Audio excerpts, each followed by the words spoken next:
Boa noite, meus amados colegas de ministério.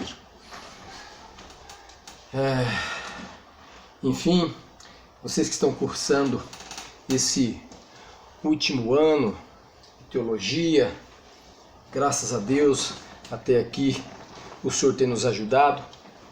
Vamos dar continuidade na nossa matéria, nesse sistema que nós estamos fazendo, por causa aí da Covid-19, não é? E hoje, como nós fizemos nas aulas anteriores, nós vamos repartir em dois blocos. Um primeiro bloco eu vou explicar de uma forma muito sucinta um capítulo do livro do Aconselhamento Pastoral, do próprio curso, que hoje será o capítulo 3. E uma segunda parte, aquele material que vocês já estão sabendo, já falei, que é de um curso de psicoteologia do mestre Gilson Pinho. E eu pedi a semana passada, quando nós gravamos a aula, que vocês lessem o capítulo 2 e o capítulo 3. Hoje nós vamos tratar do capítulo 3. Então eu peço, se vocês não leram o capítulo 3, leiam o capítulo 3 do livro, né? Que vocês devem ter recebido ou receberão, o livro Aconselhamento Pastoral. É muito importante ler os capítulos do livro, especialmente agora, nesse caso, a aula de hoje, capítulo 3, e vocês dão continuidade, respondendo as questões das atividades no final da lição. Vocês leiam também, já preparando para a próxima semana, o capítulo 4. E eu gostaria de tratar especificamente das ideias principais do capítulo 3, que falam de diferenciação emocional, que fala de autodiferenciação, que fala da diferença entre o aconselhamento pastoral, aconselhamento simples, enfim, psicoterapia. E no segundo momento nós vamos tratar aí com os nossos slides sobre o aconselhamento pastoral, especificamente focado na Bíblia, ou seja, nós vamos partir direto para o aconselhamento pastoral que nós tratamos. Bom, vocês vão verificar que no livro de vocês, no capítulo 3, existe o primeiro tema chamado diferenciação emocional. E aí, o que é isso, irmão? Conforme está no livro, é uma capacidade que a pessoa tem de definir metas, valores pessoais da sua própria vida, sem ceder às pressões de pessoas e instituições, enfim, com os quais ela convive. O ambiente que ela convive, o que ela passa, as pessoas que estão à volta. Por exemplo, pai, mãe, tio, colega de trabalho, colega de igreja. Seja a diferenciação emocional é você ter uma capacidade de você ter os seus valores e metas pessoais sem a influência objetiva de terceiros na sua vida. Principalmente quando aquela influência não é influência boa. É inclusive a capacidade de dizer eu, enquanto os outros exigem que você diga você, nós, enquanto houver convicção é para tanto. Existem pessoas que têm uma diferenciação emocional, e existem pessoas que ainda não têm por falta de maturidade. Geralmente são sinais de pessoas não diferenciadas, nós vimos isso no resumo do capítulo, pessoas com complexo de inferioridade, baixa autoestima, complexo de capacidade, ou seja, se sente incapaz, autoimagem negativa, distorcida, inseguro, timidez, né? A palavra de Deus diz que os tímidos não entrarão nos céus. Olha que interessante. Deferência. O que é deferência? É uma espécie de respeito exagerado, não é? Na sequência você vê que até às vezes uma compulsão de agradar a outros, muitas vezes em detrimento de si próprio. Uma pessoa que vive sempre esgotada física e mentalmente, eu estou dizendo sempre, mental e espiritual por causa do trabalho, um excesso de trabalho, uma incapacidade de negar um pedido. Isso é muito interessante, irmão, porque tem pessoas que não conseguem negar as coisas. É muito importante nós, principalmente nós que pretendemos aconselhar, saber dizer sim, sim e não, não. Porque de repente você começa a concordar com o aconselhado com uma coisa que você vê que não é o correto, mas que você está fazendo só para agradá-lo. Não. A palavra de Deus diz sim, sim, não, não. E nós temos que entender que o nosso aconselhamento é pastoral, portanto, com enfoque bíblico. Nós temos que seguir, naturalmente, a Bíblia. Às vezes, é necessário dizer não. É necessário dar um limite, ainda que você possa causar um constrangimento e um sofrimento. Para não causar uma espécie de dependência emocional, não é? Para não deixar em evidência muitas vezes uma questão, até por exemplo, uma autonomia equivocada. Nós vamos daqui a pouco dizer uma diferença entre autonomia, narcisismo. Não se deixar manipular pelos outros, não perder o controle emocional em situações comuns. Tem pessoas que perdem o controle, pessoas que não conhecem a si mesmo. Por isso que uma das coisas importantes é você tentar conhecer o máximo de si primeiro, para depois você tentar também tratar com os outros. É claro que a própria palavra de Deus diz que o coração do homem é extremamente enganoso e corrupto, quem o conhecerá? Quando Deus está dizendo isso em Jeremias, se eu não me engano, 14, 9, 10, Deus está falando da profundidade do ser humano. Tem momento que você é confrontado e você tem uma reação que você nunca esperava que você teria. Isso é sinal que você, de fato, você não tem um conhecimento de exatamente quem você é. E a maioria de nós somos assim. Mas aí existem algumas dicas para desenvolver uma autodiferenciação. Primeiro, é você viver o que prega e pregar o que vive. Não estou dizendo exatamente pastor. É que tem pessoas que vivem vida de aparência. E muitas das pessoas que você vai aconselhar são pessoas que vivem vida de aparência. E nós precisamos pedir discernimento, além das técnicas humanas que aprendemos, para discernir se a pessoa está trazendo um problema para você, para que ela resolver, ou se ela quer apenas ser agradada, ou quer ouvir o que ela quer falar com a sua boca, na verdade. Quer uma aprovação de terceiros. A obra é de Deus, nós temos que entender isso, não é de pessoas, não é dos seres humanos. A tarefa é dada, mas o trabalho é de Deus, por isso nós temos que seguir as regras dele. Eu já até ouvi um louvor que diz que o nosso trabalho é descansar em Deus. Quando ele fala descansar em Deus, né, pastor? Ele não está querendo dizer que eu tenho que esperar tudo de Deus. Mas eu tenho que confiar que determinadas coisas só Deus pode fazer. Irmão, você vai aconselhar a pessoa e tem coisas que você não vai conseguir fazer, irmão. Entenda isso. Mas você não pode renegar o seu papel. Além disso, ajuda muito quando você tem um verdadeiro amigo que te ouve. Eu estou enfatizando essa palavra. Ouvir é importante, irmão. E como é importante quando alguém te ouve também. Às vezes você está ajudando uma pessoa com problema, mas você está passando pelo problema.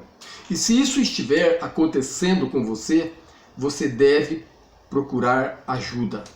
Entenda, não queira aconselhar alguém que passa por um problema se você está passando pelo mesmo, porque senão você pode cair.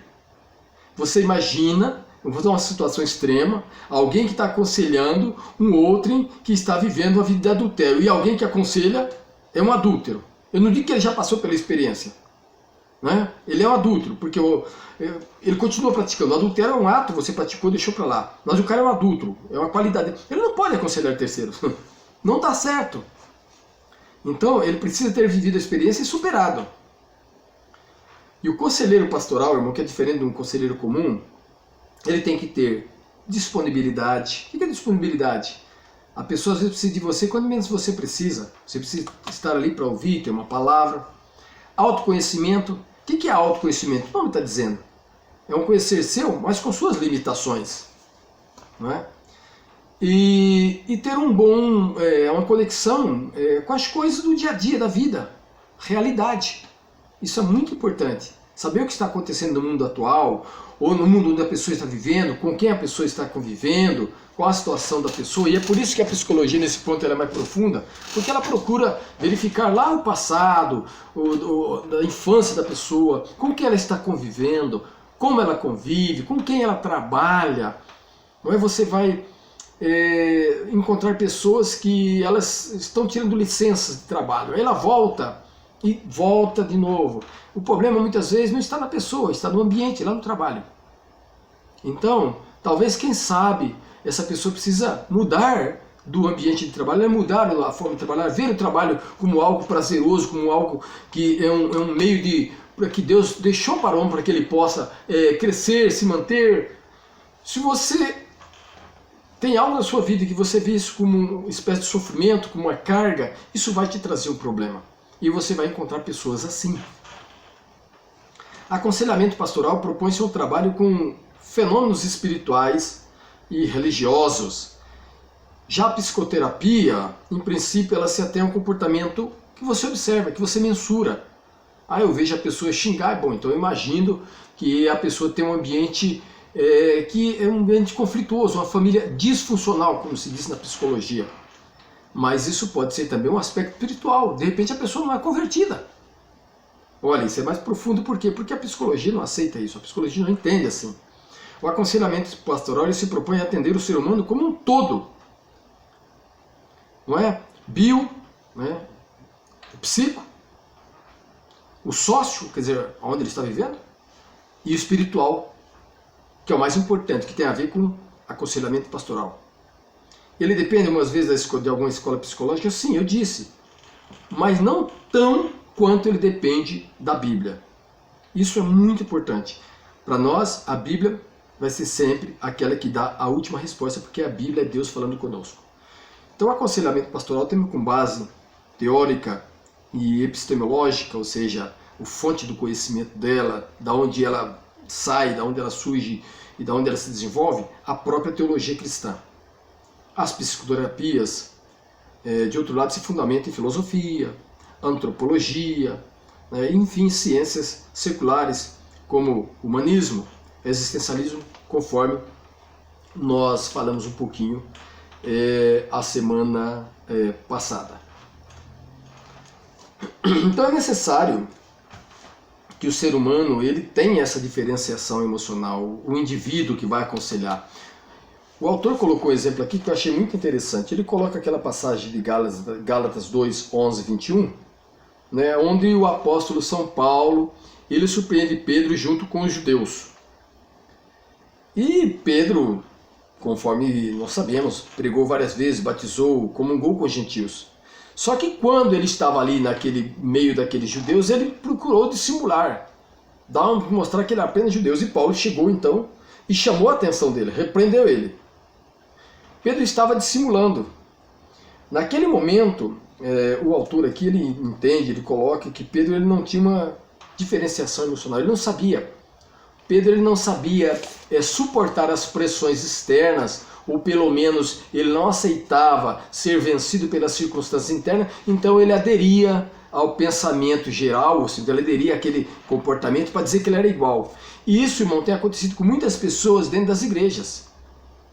Elas aderem a comportamentos dentro da igreja para serem iguais aos outros membros da igreja, quando na verdade elas têm alguma ferida, elas têm alguma coisa que precisa ser curada, elas não têm isso que o autor diz aqui, esse título engraçado, de diferenciação emocional. Mas, irmão, será que isso acontece somente com os aconselhados? Com os que estão recebendo aconselhamento? Nós precisamos fazer uma autoanálise conosco também. Eu vou te dar alguns exemplos aqui para você discernir se você é uma pessoa que tem uma diferenciação emocional, se você tem esse controle, uma presença, você sabe ter o controle de alguns comportamentos seus, se você realmente está preparado, ou pode estar se preparando, ou se não estiver, pode verificar essa situação em sua vida, para você fazer uma análise de como isso pode influenciar naturalmente no seu agir no dia a dia, como irmão, com o superior. Olha, vamos dizer que você é um conselheiro, ou você não é um conselheiro, mas você passou por uma situação de conflito durante o dia. Se você fica aflito de uma maneira tal que você não consegue nem dormir, você começa a ficar assim um pouco preocupado, porque isso é o que nós dizemos de não diferenciação. O que é a não diferenciação? O ambiente externo te afeta. Às vezes você fica angustiado porque você discordou da opinião de um irmão, talvez até de um pastor, talvez até de um líder espiritual. Você discordou, talvez até com fundamento, mas você ficou tão preocupado porque você discordou que você fica angustiado. Agora o problema não está no discordar, o problema está no seguinte: a sua discordância era uma discordância justa? Sim, então você não tem que ficar preocupado. Mas se você passa por isso e você está angustiado, olha, então você está passando por esse momento. Você não tem uma diferenciação, você não suporta determinadas cargas e por isso é necessário que você comece a pensar de forma diferente. Por exemplo, alguém conta para o pastor que uma irmã foi vista lá numa balada, né? Estou aqui do lado do meu pastor, eu vou lá e conto para o meu pastor aqui que eu vi uma irmã lá numa balada. Se o meu pastor ou meu líder, ele é uma pessoa que ele tem autodiferenciação, ou seja, que ele controla a não diferenciação, o que ele vai fazer? Ele vai esperar o momento oportuno, não é, pastor? Sim. O momento adequado, o local adequado para falar com essa pessoa. Só que você já notou na sua igreja, no seu trabalho, na sua família, algum lugar, que você fala de uma pessoa, 10 minutos depois a família inteira está sabendo, a igreja inteira está sabendo, aí você descobre para sua tristeza que não era aquilo que você tinha ouvido falar. Então isso é muito importante. Ou seja, eu estou percebendo que as ações precipitadas nossas, a nossa falta de paciência, a nossa angústia em querer que as coisas se resolvam tudo de forma imediata e relativa, isso torna a pessoa um não diferenciado, né? Outro problema, você é um líder da igreja, não importa o seu cargo, você, sei lá, um líder de louvor, você é um pastor, você é um líder de diácono, e de repente você percebe que na sua igreja tem 2 grupos. Já viu isso, pastor? Um que fica de um lado e outro fica de outro. Sim. Não é complicado? O bom pastor, o bom conselheiro, ele mantém-se neutro. Ele não vai tomar postura nem de um nem de outro, porque todos são filhos de Deus. Então ele vai ter que ter a oportunidade de pedir sabedoria a Deus para tratar com cada um no momento certo. Então, quando a pessoa não consegue se manter neutro, ele assume o partido de um ou de outro, não é? Ele passa a fazer parte de um outro lado e ele passa a ser agora, em vez de ser um solucionador, ele passa a fazer parte do problema. E a palavra de um líder, a ação do líder, ele tem muito peso. Se você é líder e você toma parte para o lado do outro, certamente você já criou uma barreira, não é, pastor? Sim. E o conselheiro tem que ter essa perspectiva. É por isso que a Bíblia fala que quando eu trago a notícia do irmão, pelo menos 2 eu tenho que levar como testemunho. Porque muitas vezes, irmão, nós estamos decidindo a vida de uma pessoa. Às vezes você vivencia tensões que exigem que você se torne autodiferente, emocionalmente falando. Porque isso tudo tem a ver com o seu controle emocional. Quem foi chamado para servir a Deus, normalmente sente necessidade e gosto de estar com gente. Eu sempre tenho falado, eu tenho sempre pedido a Deus que Deus trate comigo para que eu possa amar as pessoas. Porque se você não gostar das pessoas, então pede para Deus, para que Deus derrame amor no seu coração. Porque quem quer servir a Deus tem que gostar de estar com as pessoas. Tem que gostar de estar com as ovelhas. Além disso, muitas vezes o pastor, o líder, trabalha com voluntários. Dinâmica eclesiástica, com voluntários. Ninguém é obrigado a participar de uma igreja, de uma obra, nem coagido, como empregado numa empresa, quando comete algum equívoco. Aliás, nem mesmo um funcionário pode ser coagido. Portanto, se nós não agradamos as nossas pessoas, essa pode procurar outro lugar. Então é necessário que o conselheiro, principalmente quando ele trata com algum membro de alguma igreja, ele venha conhecer o que está acontecendo exatamente para ele tentar tratar o problema. E se ele não puder tratar o problema, a pessoa tem que ser mudada. O meu professor, meu mestre, ele disse que nós devemos tratar a pessoa do problema e não o problema da pessoa, porque muitas vezes você não consegue mudar o ambiente. Se você aconselhar uma pessoa que é de uma igreja tradicional e que eles não creem em dons, não adianta, irmão, você não vai conseguir mudar a igreja, você vai ter que fazer a pessoa mudar de igreja para ela continuar tendo paz, senão ela não vai ter paz. Então é muito importante que nós tenhamos esse discernimento. Muitas vezes, não é? Um pastor, um membro da igreja, ele muitas vezes depende daquele grupo daquela igreja que paga o salário dele. Graças a Deus não são o caso de todos os pastores, louvado seja Deus por isso. E muitas vezes o pastor, dependendo disso, ele se submete a um grupo dentro da igreja. Não é? E isso é errado. Quantas vezes um pastor, ele precisa muitas vezes de um apoio, de um aconselhamento, porque ele está sofrendo uma pressão, na verdade indireta, por 2 ou 3 grupos de dentro da igreja. Então nós precisamos saber o que está acontecendo para poder ajudar a pessoa. Então, para você se manter autodiferente nessa circunstância, você tem que ter a postura sim, sim, não, não. E muitas vezes, irmão, vamos falar a verdade, não é fácil. Não é fácil para o pastor, né, desenvolver uma postura diferenciada muitas vezes, porque vai agradar um, vai desagradar o outro, não é? Vai agradar A, vai desagradar B, às vezes desagrada os dois. Então, uma das dicas que nós temos que fazer é: prega o que vive, vive o que prega. Age como vive e vive como age. Sim, sim, não, não. Diferencia o aconselhando da pessoa do amigo. Amigo, você é uma pessoa que está recebendo um aconselhamento, então eu quero que você, por favor, né, já que você vai se aconselhar conosco, você vai seguir algumas regras, vai fazer algumas tarefas. Se você não fizer isso, não vai dar certo. Já tem que fazer um pacto com ele no início. Para quê? Para que o aconselhamento se desenvolva de uma forma natural e harmônica, sem que cause uma contradependência, sem que a pessoa ela se apegue emocionalmente, sem que ela veja em você uma muleta, enfim. Temos que saber discernir. Agora, acima de tudo, nós temos que saber ouvir e sermos amigos. Porque as pessoas mais doentes é que precisam de remédio, não é as que são curadas. Foi isso que Jesus disse, não foi, pastor? Sim. Eu vim para os doentes. Eu não vim para os que são bonzinhos. Jesus está fazendo uma crítica? Não, ele está falando, você já está bem, louvado seja Deus. Mas aquele precisa de mim. Então, para aprender a diferenciação, é importante fazer isso. Irmão, vive o que prega, prega o que vive. Age o que vive e vive como age. Procura ser amigo até o ponto onde a amizade não contraria a palavra de Deus. Mostre que para a pessoa que o erro dela não é bom, mas ela é uma pessoa importante para Jesus. O conselheiro tem que ter esse discernimento. Ah, o irmão adulterou, você vai matar o irmão? Irmão, adulterar não é bom, mas você é um servo de Deus. Você tem condições de mudar. Deus não ama o pecado, mas Deus ama o pecador, porque a palavra de Deus diz que Deus amou o mundo. Oh, de tal maneira, não precisa falar mais nada.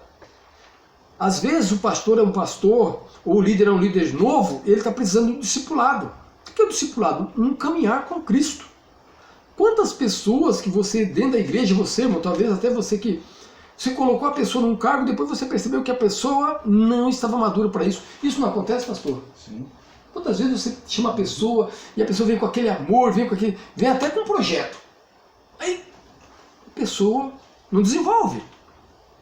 Por quê? Porque Deus pede que nós tenhamos discernimento para verificar até onde a pessoa pode pisar, até onde eu posso exigir isso daquela pessoa. Porque se eu não dou um preparo para a pessoa, não dou uma estrutura, se eu não oriento a pessoa, eu não posso exigir dela. E isso, infelizmente, irmão, tem acontecido em muitas igrejas. Eu gosto de brincar falando um exemplo meu. Eu lembro que eu entrei na Quadrangular e o meu pastor, na época, ele era tesoureiro, ele limpava a igreja, ele pregava, ele fazia o louvor, ele fazia tudo, Valtinho. E eu estava chegando na igreja, eu era recém-convertido. E aí eu sentei num daqueles bancos da frente. E aí quando eu sentei no banco da frente, no outro dia eu já era obreiro. Então brinco com você. Aí você, meu amado, que está me ouvindo, cuidado, não senta no banco da frente não. Não o pastor te pega lá, né, Valtinho? Você vai pro louvor, você vai para tesouraria, você vai ser diácono. Então, nós temos que ver isso. Tem pessoas, irmão, que estão dentro da igreja com cargos e estão pagando um preço porque não estão preparados espiritualmente. Não é, pastor? Sim. Tem pessoas que têm saído da igreja porque não estavam preparadas espiritualmente para exercer ministérios e foram postos ministérios sobre as costas dela. Então a questão é eclesiástica, a questão não é pastoral, é eclesiástica mesmo. Ou seja, a pessoa não estava preparada para aquilo. E aí você joga aquele peso, aí a pessoa ela começa a reclamar muitas vezes do pastor. Mas não é o pastor. O problema é que ela não estava preparada. Então uma coisa importante que eu gostaria de deixar aqui enfatizado, irmãos, é que quando eu passo por um ambiente, quando eu passo por um problema, ou por uma pessoa me irrita, Se eu sou uma pessoa que eu não sou autodiferenciada, eu falo, essa pessoa me irrita. Essa pessoa tira a minha paz. Mas se você é uma pessoa que você está para aconselhar, você pede maturidade para Deus, discernimento, você fala, essa situação me irrita, eu estou irritado. Você não vai passar a responsabilidade para a pessoa, porque quem está irritado é você, não é a pessoa. Isso é muito importante. Geralmente as pessoas que são aconselhandas, que vão receber conselhos, elas pensam assim, né? Elas acham que muitas delas se sentem como vítimas. E nós temos que tomar cuidado com as pessoas que são vítimas. Dentro da igreja tem muitas vítimas, que na verdade não são vítimas. Isso é muito importante. Bom, eu gostaria de falar aqui um pouquinho somente de um conselheiro, principalmente o conselheiro cristão, pastoral, não é? Ele deve tentar atuar na dinâmica dele, no trabalho dele, considerando três aspectos da vida da pessoa, né? Ou 3 dimensões, como eu gosto de falar nessa palavra bonita aqui: espírito, alma e corpo da pessoa, para poder realmente ajudá-la. Para que você não aplique apenas, vamos dizer assim, um emplastro, né? Você põe uma coisinha por cima e deixa tudo certo. Não. O conselheiro, ele não pode basear sua convicção e respeito das dimensões do ser humano somente em aspectos isolados. Ah, isso aqui deve ser um problema só físico. Ah, isso aqui não. Geralmente, a pessoa tem um problema, quando não é uma coisa externa, que sofreu um acidente, geralmente o problema de cunho interno está ligado ao ambiente familiar, ambiente espiritual, muitas vezes da igreja e muitas vezes profissional. Então, há por dizer assim, uma relação que envolve todos esses aspectos da vida da pessoa, não é? E isso é importante o conselheiro ter conhecimento. Por isso que quando você for fazer o que nós falamos e gostamos de falar de uma forma de anamnese, o que é anamnese? Anamnese, na verdade, é um levantamento da vida do cara, né? Uma palavra feia, mas é isso. Você vai perguntar para ele, olha, você vem de que família, como é que foi seus pais, seu pai e sua mãe eram normais, ou seja, houve separação, seu pai era católico, seu pai era crente, era da Umbanda, como é que é, seu pai batia na sua mãe, bebia, sua mãe era... Esses detalhes tem que vir, ainda que a pessoa muitas vezes não goste. Como é que foi seu casamento foi bom, fez esposa certa, esse detalhe você precisa saber, porque muitas vezes ele está trazendo um problema para você que na verdade não é um problema, ele é um problema manifesto, mas na verdade o manifesto é só efeito. O problema é latente, é lá atrás. O problema está embutido e ele não conta a realidade para você. Ele não, aliás, ele muitas vezes nem sabe que o problema é um problema que está lá para trás e que está refletindo na vida dele agora. Ele começa a refletir dentro da igreja, ele começa a refletir na família dele, ele começa a refletir no trabalho, ele começa a refletir no ambiente, no entorno dele. Então é necessário que a pessoa conheça muito da vida do indivíduo. E isso é importante quando você estabelece uma relação de confiança com o aconselhando. Quanto mais confiança você adquirir do aconselhando, a pessoa que recebe o aconselhamento, quanto mais confiança você adquirir, mais probabilidade tem de você ter sucesso, né? Sempre entendendo que você está ali para ajudar, você está ali para direcionar, mas você não está ali para necessariamente resolver o problema dele, porque se você resolver o problema dele, ele nunca vai se resolver. Quando você sempre resolve um problema da pessoa, a pessoa continua sendo a pessoa e continua sendo o problema.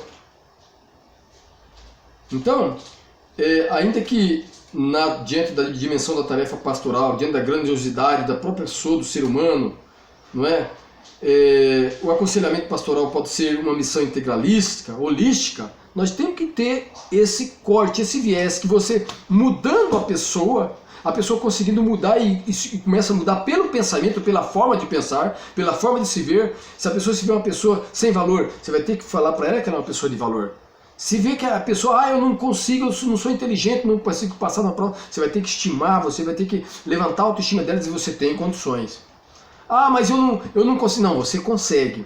Então você tem que levantar a autoestima da pessoa para que ela comece a mudar o cognitivo. E por isso eu queria falar 3 coisas para vocês, que eu já estou encerrando esse primeiro tópico, que é muito, muito importante. A pessoa precisa falar dos problemas, falar 1, 2, 3 vezes. Falar. Mais para frente, quando ela falou bastante, você pede ela para escrever. Porque quando você escreve, você tira o problema da cabeça e você lança no caderno. E depois ela começa a declarar, né, como nós falamos, tomar posse da vitória e declarar que ela é vencedora em Cristo, sim. E declarar aquilo que ela entende, que ela é ou que ela pode ser na realidade, superando aqueles problemas. Essa é uma faceta, vamos dizer assim, da missão integralista que nos é dada como pastor, como aconselhador, como um líder. Vou dar um exemplo para finalizar essa primeira parte, da questão que tinha Israel dos leprosos. Pastor Valtinho, você já pensou como era a vida de um leproso? Claro que já pensou, porque você é um teólogo, você é formado, você é pastor. Mas quando Jesus tratou de um aspecto na vida de um leproso, como a vida daquele homem mudou? Quando Jesus curou um leproso, eu imaginei que a missão, o que é o integralismo dentro da igreja? E aí todas as personagens estão envolvidas. Jesus vai e encontra um leproso. O leproso ficava afastado. O leproso ficava lá no arraial e o leproso então ele não tinha contato com ninguém. Você pensa que você era Valtinho, você estava casado, você estava bem com a sua esposa, você ama sua esposa, ama seus filhos. De repente você aparece, Deus me livre, com lepra. No dia seguinte, o sacerdote dá uma ordem para você. O que você tem que fazer? Você está lá em Israel. Tem que sair de sua casa. Você deixa sua esposa. Você deixa seus filhos. Você deixa o seu trabalho. Você deixa o seu ambiente. Você deixa tudo que tem, você viver isolado agora. Você é um ser excluído da sociedade. Aí chega um cara chamado Jesus e te cura. Jesus fez uma coisa, ele só te curou. Mas olha o que ele te devolve.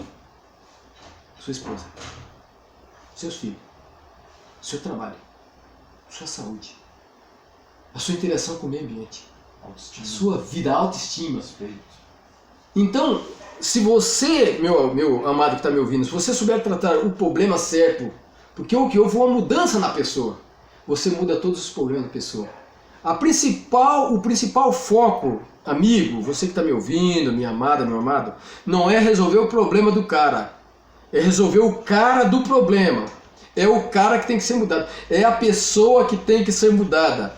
Porque muitas vezes você não muda o ambiente, pastor. Muitas vezes você aconselha uma pessoa, mas a esposa da pessoa você não vai aconselhar. Então quem vai ter que mudar? A pessoa. Amém? Irmão, estamos terminando então esse primeiro tópico, tá? E nós vamos aqui, no segundo momento, falar sobre o aconselhamento pastoral propriamente dito. Daqui uns 5 minutinhos nós voltamos. Muito obrigado e até mais.